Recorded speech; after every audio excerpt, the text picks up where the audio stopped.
இப்போ மனிதர்கள் ரொம்ப துன்பப்படுறாங்க. அதாவது நோய்களால் பல கோடி பேர் சாகுறாங்க. அப்புறம் போர்களால் இதுவரைக்கும் நிறைய பேர் செத்து போயிட்டாங்க. அப்புறம் நோய்களால் பல கோடி பேர் சாகுறாங்க. விபத்துகளால் வருஷத்துக்கு 10 லட்சம் பேர் சாகுறாங்க. 10 லட்சம் பேருக்கு உடல் ஊனமடையுது, படுகாயமடையுது. இப்படி பல வகையிலையும் குற்றங்களால் நிறைய பேர் சாகுறாங்க. அப்புறம் அடிமைத்தனம், மக்கள் ரொம்ப துன்பப்படுறாங்க, ரொம்பவும் கஷ்டப்படுறாங்க. அதாவது ஒரு கையில் அதாவது மகிழ்ச்சியும் இருக்குது, ரொம்ப நிறைய மகிழ்ச்சி, அதே நேரத்தில் நிறைய துன்பம், தாங்க முடியாத துன்பம், தாங்க முடியாத மகிழ்ச்சி. இந்த இயந்திர அறிவியல் உலகில் தாங்க முடியாத, அதாவது மிகப்பெரிய இன்பமும் மிகப்பெரிய துன்பமும் இங்கே தான் இருக்குது. நம்ம என்ன பண்ணுறோம், மிகப்பெரிய துன்பத்தை பார்த்துக்கிட்டு மிகப்பெரிய இன்பத்தை பார்த்துக்கிட்டே போகிறோம். ஆனால் மிகப்பெரிய துன்பத்தை நாம் அலட்சியப்படுத்திக்கிட்டே போகிறோம்.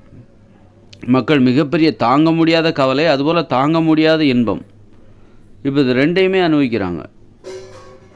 அந்த மாதிரி வாழ்ந்துட்டுருக்கும்போது அப்போ மனிதர்கள் ஏன் இவ்வளோ கஷ்டப்படுறாங்க, ஏன் இவ்வளோ துன்பத்தை அனுபவிக்கிறாங்க, ஏன் நோய்களால் சாகுறாங்க, ஏன் விபத்துகளால் செத்துக்கிட்டு இருக்காங்க? இந்த இயந்திர அறிவியல் உலகில் சுதந்திரமே கிடையாது. ஒரு காதலிப்பதற்கான சுதந்திரம் கிடையாது, ஒரு பழகுவதற்கான அந்த மாதிரி ஏற்றத்தாழ்வு, உயர்ந்தவர்கள் தாழ்ந்தவர்கள், அப்புறம் படித்தவங்க படிக்காதவங்க, பணக்காரர்கள் ஏழைகள், வறுமையில் வாடுகிறவர்கள் கோடீஸ்வரர்கள், உயர்ந்த சாதி தாழ்ந்த சாதி, கருப்பு நிறத்தவர்கள் வெள்ளை நிறத்தவர்கள் அப்படின்னு சொல்லி ஏகப்பட்ட ஏற்றத்தாழ்வுகள். விபத்துகளால் நிறைய பேர் சாகுறாங்க, உடல் ஊனமடைகிறாங்க, நோய்களால் பல கோடி பேர் சாகுறாங்க, போர்களாலையும் குற்றங்களாலையும் நிறைய பேர் சாகுறாங்க. சுதந்திரங்கிறது சுத்தமாக கிடையாது. அடிமைத்தனம், பெண்கள் அடிமைப்படுத்தப்படுகிறார்கள். ஏன் இவ்வளோ கஷ்டத்தை அனுபவிக்கிறோம் அப்படின்னா, 2040க்கு அப்புறம் நாம் வாழ போகிறது எது? இயற்கையோடு இணைஞ்ச மனித வாழ்க்கை, குடிசையில் வாழ போகிறோம். ஆனால் அங்கே சுதந்திரம் இருக்கும், அங்கே சுதந்திரம் இருக்கும். அதே நேரத்தில் சுயமரியாதை இருக்கும், பெண் சுதந்திரம் இருக்கும், பெண் விடுதலை இருக்கும், காதல் இருக்கும், ஊட்டச்சத்து நிறைந்த உணவுகள் இருக்கும், நோய்கள் இருக்காது. அப்போது அது எளிமையான வாழ்க்கை, அது ரொம்ப ரொம்ப எளிமையான வாழ்க்கை. அதை நீங்கள் சீப்பாக நினச்சிடக்கூடாது. குடிசையில் வாழ்கிற வாழ்க்கை தானே, காடுகளில் வாழ்கிற வாழ்க்கை தானே அப்படின்னு நீங்கள் அதை சீப்பாக எடை போட்டுறக்கூடாது, குறைச்சி எடை போட்டுறக்கூடாது. எதை வச்சு நம்ம குறைச்சி எடை போட்டுறக்கூடாது அப்படின்னா, இப்போ நாம் அனுபவிக்கிற துன்பங்களை பார்க்கும்போது அந்த 2040க்கு அப்புறம் வரப்போகிற அந்த இயற்கையோடு இணைந்த மனித வாழ்க்கையில் மனிதர்கள் அனுபவிக்க போகிற சுதந்திரம், ஆரோக்கியம், அப்புறம் பெண் சுதந்திரம், அப்புறம் மகிழ்ச்சியான வாழ்க்கை. அடிமைத்தனங்கிறதே அங்கே கிடையாது, தொழில் அடிமைத்தனமே கிடையாது. நம்ம யாருக்கிடையும் வேலை பார்க்க வேண்டிய அவசியம் இல்லை. எல்லாத்துக்கும் தனித்தனி விவசாய நிலம், எல்லாத்துக்கும் ஒரே அளவில் குடியிருப்பு நிலங்கள், குடியிருப்பதற்கான குடிசைகள் அளவு எல்லாம் ஒரே அளவு தான். எல்லோரும் குடிசையில் வசிக்க போகிறாங்க. ஒரு சமத்துவம், எல்லாருக்கும் குடியிருப்பதற்கான அந்த நிலம் என்பது பரப்பளவு ஒரே மாதிரி இருக்கும், விளைநிலமும் எல்லாத்துக்கும் ஒரே மாதிரி இருக்கும். ஒரு பொது உடைமை, சமத்துவம், ஒருத்தருக்கு ஏற்றத்தாழ்வே அங்கே இருக்காது. ஆனால் அவங்க வாழ்கிற வாழ்க்கை குடிசையில் வாழ போகிறோம், செருப்பு இல்லாமல் நடக்க போகிறோம், இயற்கையோடு இணைஞ்சு காடுகளில் நாமளே திட்டமிட்டு உருவாக்கி ஒரு காடுகளில் வாழ போகிறோம். அங்கே சுதந்திரம் இருக்கும், சுயமரியாதை இருக்கும், அறிவு இருக்கும், பகுத்தறிவு இருக்கும். ஒரு அறிவுபூர்வமான ஒரு எளிமையான ஒரு வாழ்க்கை, மகிழ்ச்சியான ஒரு வாழ்க்கை, ஆரோக்கியமான ஒரு வாழ்க்கையை நம்ம வாழ போகிறோம். ஆனால் குடிசையில் தானே வாழ போகிறோம், வெறுங்காலோட நடந்து தானே போகிறோம் அப்படின்னு குறைச்சி இடப்பட்டுறக்கூடாது.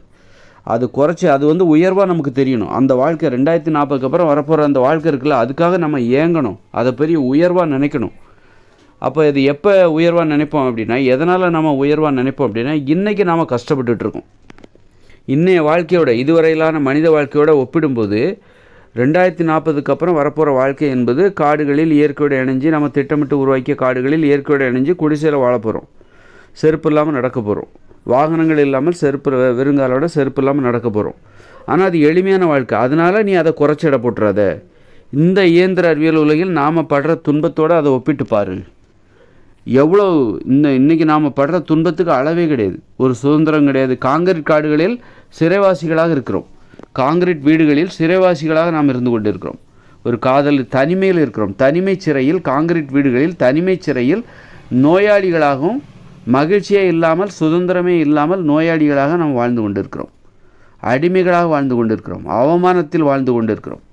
இதையெல்லாம் ஒப்பிட்டு பார்த்து 2040க்கு அப்புறம் வரப்போகிற வாழ்க்கை இருக்குது பாருங்கள், இயற்கையோடு இணைஞ்ச மனித வாழ்க்கை. அங்கே தொழில் அடிமைத்தனம் கிடையாது, அப்புறம் குடிசையில் தான் வசிக்க போகிறோம், வெறுங்காலோட தான் நடக்க போகிறோம், வாகனங்கள் கிடையாது, மின்சாரம் கிடையாது. அதை நீ குறைச்சி எடை போட்டுறக்கூடாது. அதுக்காக தான் நம்ம இவ்வளோ துன்பத்தை நம்ம இப்போ அனுபவிச்சுக்கிட்டு வரோம். தற்போதுள்ள இயந்திர அறிவியல் உலகில் இவ்வளோ துன்பத்தையும் அழிவுகளையும் ஆபத்துகளையும் நம்ம சந்திக்கிறோம், அவமானங்களை சந்திக்கிறோம். ஒரு அடிமை சுதந்திரமே இல்லாத ஒரு வாழ்க்கையை சந்திச்சுக்கிட்டு இருக்கோம்.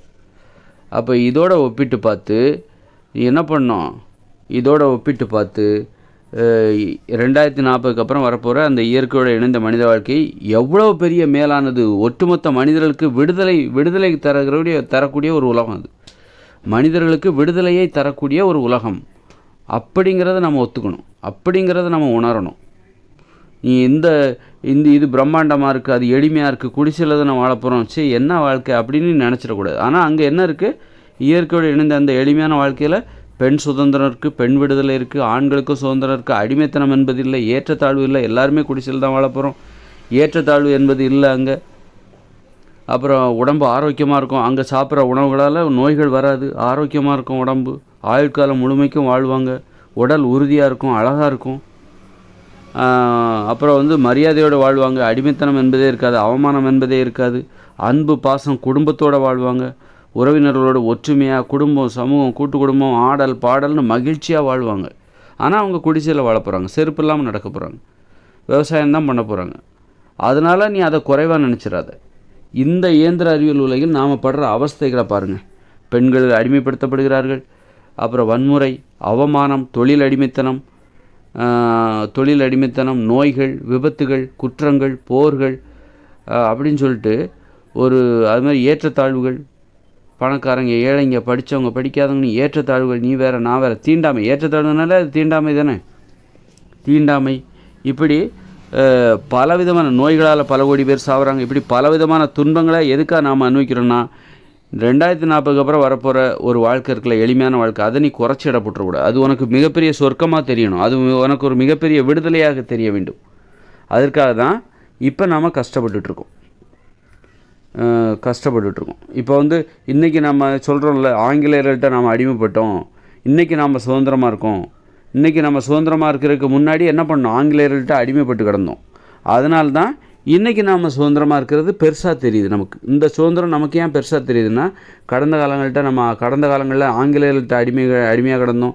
சாதிகளுக்கும் இந்த உயர் சாதி பிராமணர்கள் நம்மளை சதி செய்து மூட நம்பிக்கைங்கிற வலையில் மாட்ட வச்சு நாம் ஒரு அடிமைத்தனத்தில் இருந்தோம். அதுக்கப்புறம் ஆங்கிலேயர்களால் அடிமைப்பட்டோம், ரொம்ப துன்பத்தை அனுபவித்தோம். இன்றைக்கி ஒரு சுதந்திரத்தை அனுபவிக்கிறோம். அப்போ இந்த சுதந்திரத்தோட வேல்யூ எதை வச்சு ஒப்பிடுறாங்க, கடந்த காலத்தில் நாம் அடிமைப்பட்டு கிடந்த அந்த வாழ்க்கையை வச்சு ஒப்பிட்டு பார்த்து இன்றைக்குள்ள சுதந்திரம் என்பது போற்றப்படுகிறது. அதுபோல தான் இன்றைக்கி இருக்கிற துன்பகரமான ஆபத்தான அழிவு நிறைந்த இந்த உலகத்தில், அடிமைத்தனம் நிறைந்த சுதந்திரம் இல்லாத இந்த உலகத்தை வச்சு உலகத்தில் நாம் பட்டிருக்கிற துன்பங்களோடு ஒப்பிட்டு பார்க்கும்போது எதிர்காலத்தில் 2040க்கு அப்புறம் வரப்போகிற அந்த இயற்கையோடு இணைந்த மனித வாழ்க்கையில் அது மிக அற்புதமானது. குடிசையில் வாழ்ந்தாலும் அது சொர்க்கமானது. அங்கே நோய்கள் கிடையாது, விபத்துகள் கிடையாது, குற்றங்கள் கிடையாது, அடிமைத்தனம் கிடையாது, அடக்குமுறை கிடையாது, வன்முறை கிடையாது, எல்லாரும் சுதந்திரமாக இருப்பாங்க. பெண் விடுதலை அடைந்த அந்த உலகம் அது. மனித விடுதலை, அடிமைத்தனம், தொழில் அடிமைத்தனம் கிடையாது. எளிமையான வாழ்க்கை, ஆடல் பாடல், குடும்பம், கூட்டு குடும்பம், சமூகம், குழந்தைகள், அப்பா அம்மா தாத்தா பாட்டி, ஒற்றுமை, கதை சொல்கிறது, ஆடல் பாடல், ஓவியம், அறிவுபூர்வமான வாழ்க்கை. அங்கே மூட நம்பிக்கை கிடையாது. இப்படி இந்த உலகத்தில் நாம் படுற துன்பங்கள் அத்தனையும் எதிர்காலத்தை பற்றி நீ உயர்வாக நினைக்கணுங்கிறதுக்காக தான். எதிர்காலத்தில் எதிர்வரும் இயற்கையோடு இணைந்த மனித வாழ்க்கை நாம் உயர்வாக நினைக்கணும் அப்படிங்கிறக்காக தான் இன்றைக்கி நாம் துன்பங்களை அனுபவிக்கிறோம் இந்த உலகத்தில், இந்த இயந்திர அறிவியல் உலகில்.